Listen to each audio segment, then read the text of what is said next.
Það eru mótíf úr listasögunni, sögunni, svo þetta fundnir hlutir úr kannski góða hirðinum eða fundnar myndir af Instagram. Sumar myndirnar koma mér að sjá úr eigin lífi.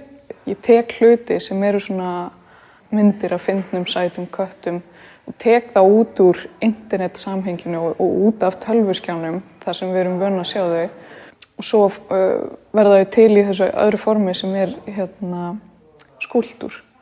Og ég vinn nær eingöngu í pappamassa sem þýðir að efnið er mjög ódýrt og líka kannski umhverfisvænn. Og það sem ég kann líka við þetta efni er að það er frekar svona klunnalegt og tekur svolítið völdin úr mínum höndum. Þannig að áferðin verður svona smá óþægileg.